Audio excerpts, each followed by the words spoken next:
Hai semuanya, apa kabar? Selamat datang kembali di channel Hewan Populer.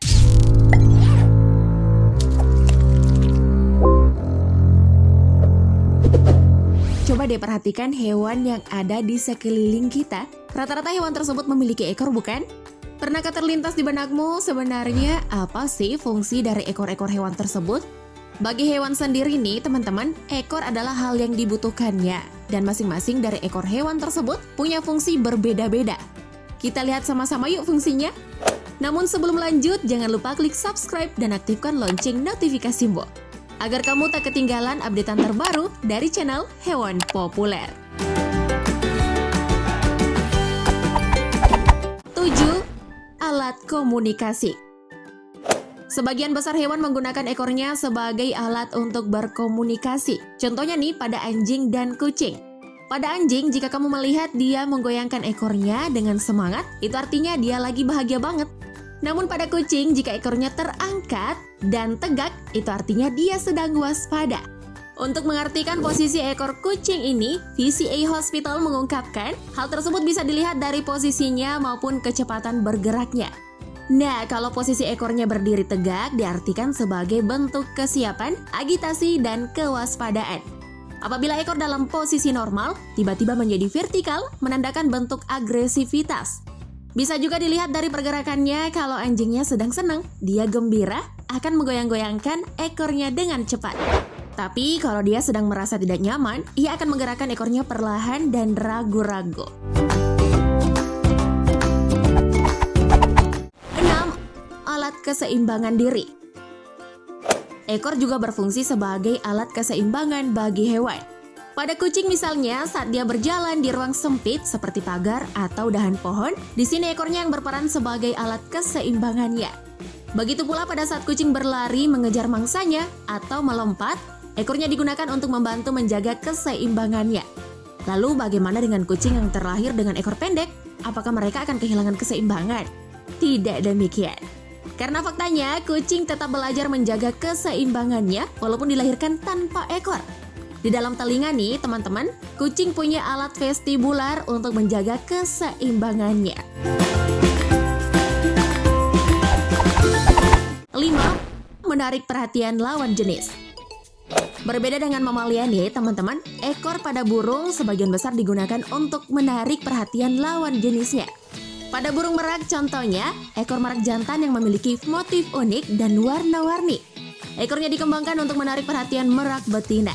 Karena bagi merak betina dalam memilih pejantan, warna, bentuk, dan ukuran ekor sangat penting sebagai penilaian mereka.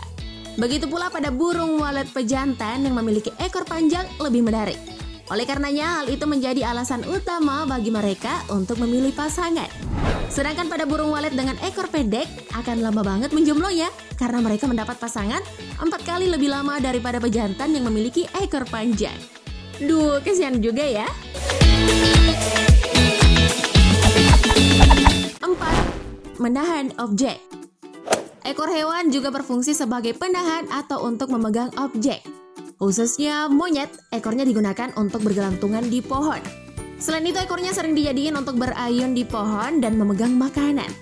Kalian pasti udah pernah lihat dong ya di film-film bagaimana monyet menggunakan ekornya untuk bergelantungan di pohon. Wah, multifungsi banget kan ekornya? Ekor dengan jenis demikian disebut prehensile tail, yang mana ekornya berfungsi sebagai lengan tambahan pada monyet yang membantu mereka untuk bergelantungan dan memegang makanan. Monyet ini termasuk spesial dengan fungsi ekornya untuk menahan objek karena nggak semua primata mempunyai ekor.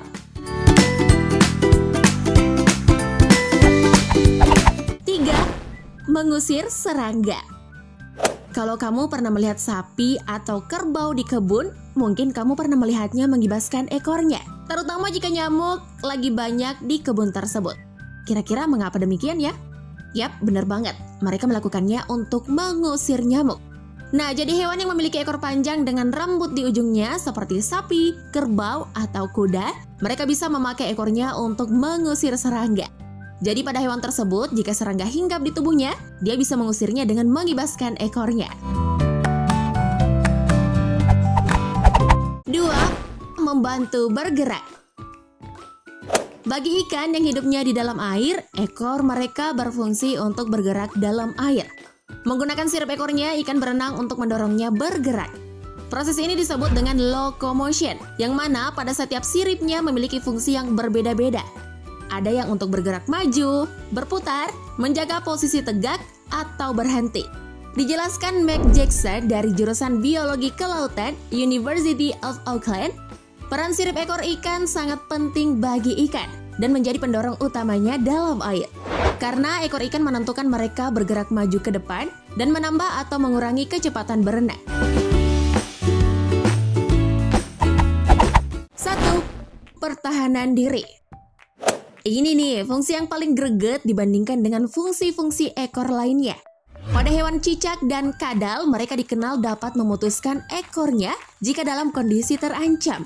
Bukan tanpa alasan nih teman-teman, kenapa mereka memutuskan ekornya, melainkan hal tersebut dilakukannya untuk mempertahankan dirinya.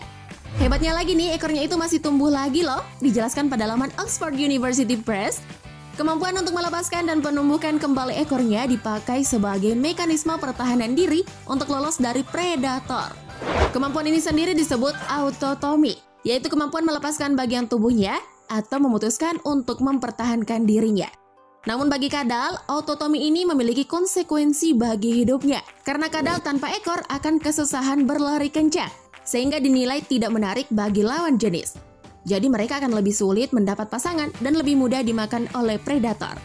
Itu dia 7 fungsi ekor hewan yang berbeda versi channel Hewan Populer.